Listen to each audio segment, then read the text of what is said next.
You is get you.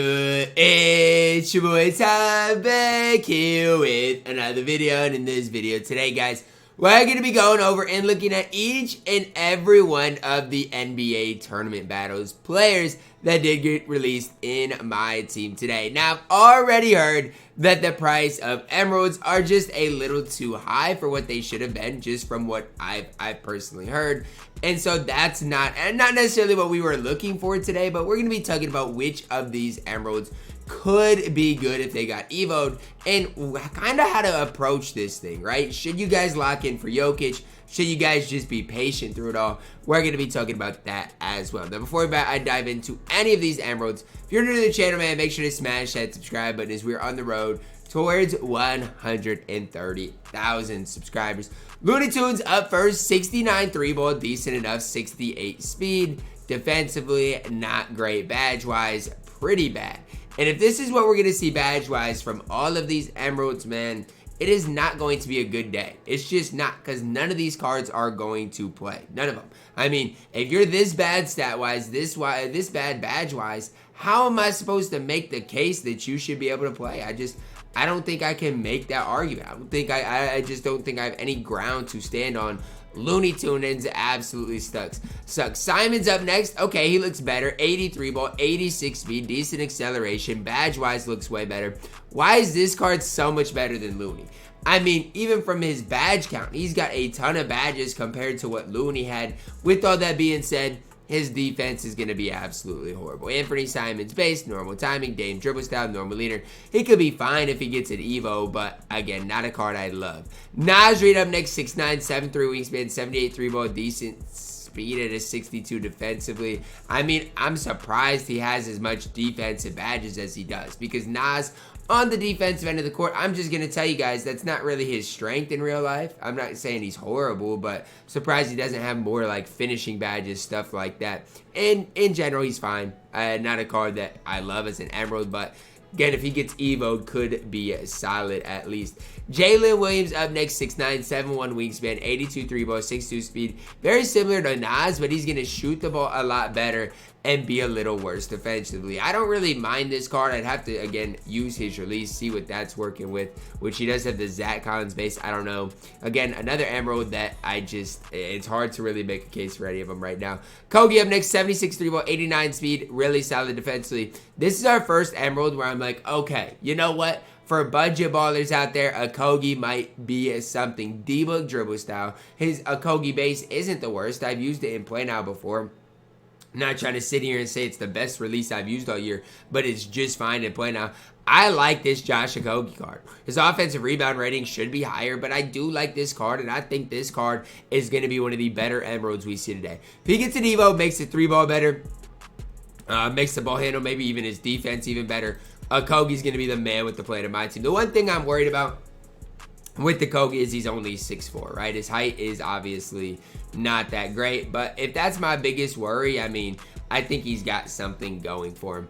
Keldon Johnson up next. How about the Spurs last night and the day before versus the Suns? Won back-to-back games, which is absolutely crazy. 6'5", 6'9", wingspan, 78 3-ball, 76 speed, 73 lateral.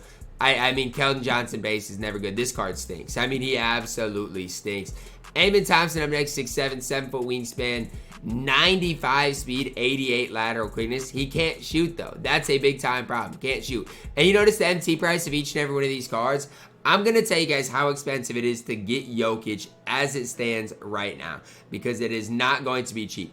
415,000 MT to get Jokic. Yeah.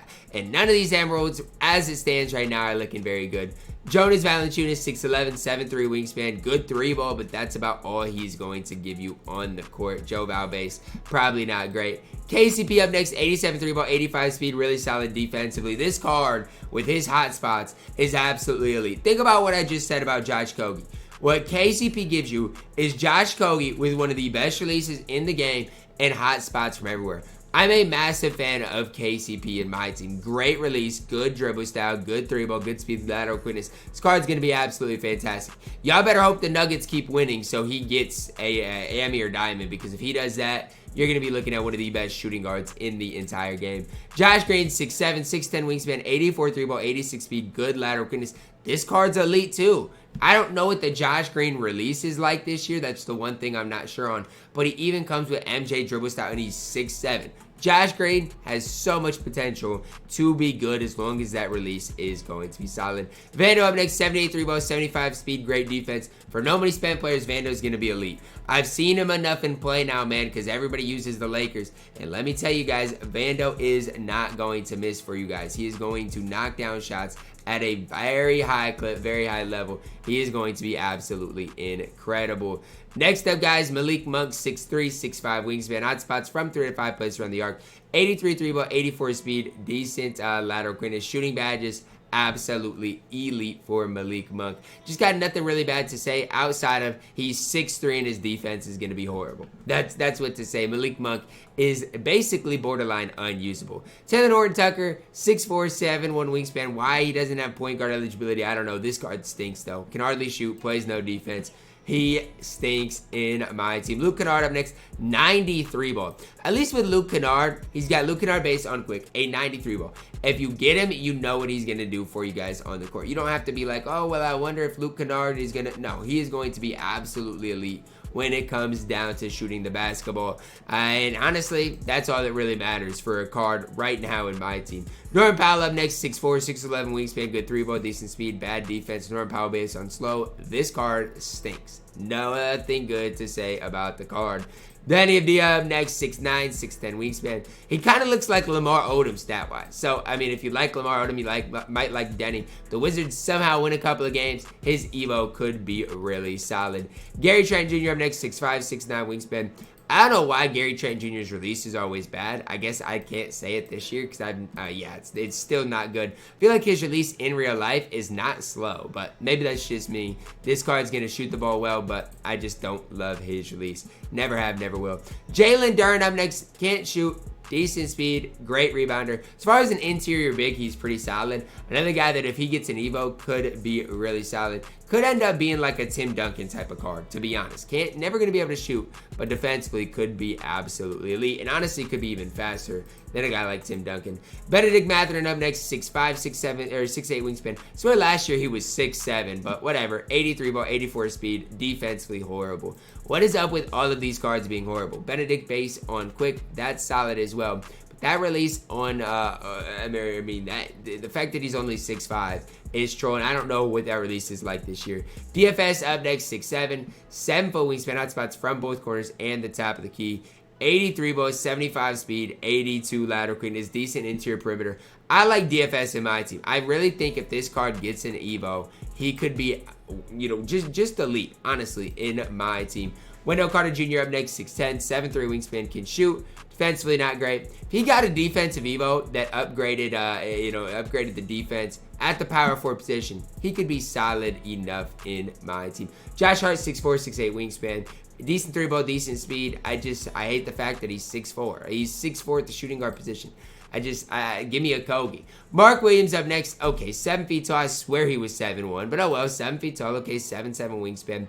He's going to need an Evo because his speed's not great. His defense isn't great. If he gets an Evo, he could be one of the top interior bigs in my team. Problem with that is the Hornets are going to have to win a few games. Next up, guys, Caleb Martin. He's not going to be the cheese baller last year. His release is fine. 83 3-ball, decent speed, decent lateral quickness. As far as a 3-and-D player for an Emerald, he's solid. Another card that if he got an Evo, maybe, you're looking at him, but he's only 6'5" at the small forward position. That's probably my biggest concern with Caleb Martin. Next up, guys, DeAndre Hunter, 6'8", 7'2", wingspan, hotspot from that left corner. Great 3-and-D option. I mean, we've seen a lot of them. He gets an Evo, gonna be elite. Derek White, 6'4", 6'7", wingspan, has a good release, good speed, good lateral quickness. This card for no money span players is absolutely elite. I'm not gonna hold back. If you're just starting the game today and you get Derek White, you're getting an elite point guard in my team. This card is absolutely outstanding. And the Celtics are probably going to win, and he's going to be an Evo. He's going to end up being one of the best point guards in the game. I'm going to make that case right now. Right now, he's one of the best budget point guards in the game, but he's going to end up being one of the best. Karis LeVert, 6'6", 6'10", wingspan, hotspots from the right and left hash. Problem with Karis, no defense. Next up, guys, we are going to look at Patrick Williams, 6'7", 6'11", wingspan, hotspots from the corners. 85 3-ball for Patrick Williams. Defensively, he's not great, but another one of these cards. Long, lengthy, if he could get an Evo. I know I say it for a lot of them, but they're just not really complete as Emeralds without him. When he gets an Evo or two, could be a guy to be reckoned with in my team. Bobby Portis Jr. up next, 6'11", 7'2" wingspan, 83 bow, 65 speed. Problem with Bobby is his defense. He comes with a good release. I've used it plenty in play now. His defense is a liability, but if that can get evoed, if that can get upgraded, Bobby could be really tough in the game. Tobias Harris up next, 6'7", 6'11" wingspan. Now for Tobias, I gotta be honest with you, he's been hooping for the Sixers lately. 83 3 ball, 75 speed. His defense is horrible, guys. He's got one of the worst defensive stats in my team. He's gonna need an Evo big time. So the Western Conference reward is Michael Porter Jr. So if you lock in all those Emeralds for the Western Conference, little over 200,000 MT, you get MPJ. 6'10", 7-foot wingspan, hot spots from everywhere, 93 ball, 82 speed, and still has mediocre defense. I mean, you gotta lock in 150,000 MT for mediocre defense, MPJ base on normal timing, normal leaner, or basic dribble style. I'm sorry, MPJ, you're not worth it. Now, yes, shooting the ball, you're gonna be outstanding. You're gonna be absolutely incredible.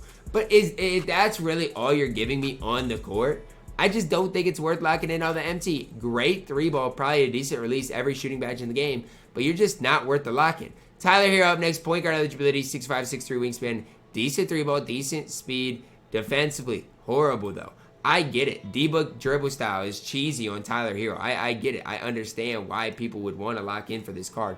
But don't think Tyler Herro's release is going to be as good as D-book's release, because it's not. Is it going to be unusable? I don't think so. But it's not going to be like a cheesy release in my opinion. So are either of these cards worth locking in? No. If you do lock them in, you get Big Jokic.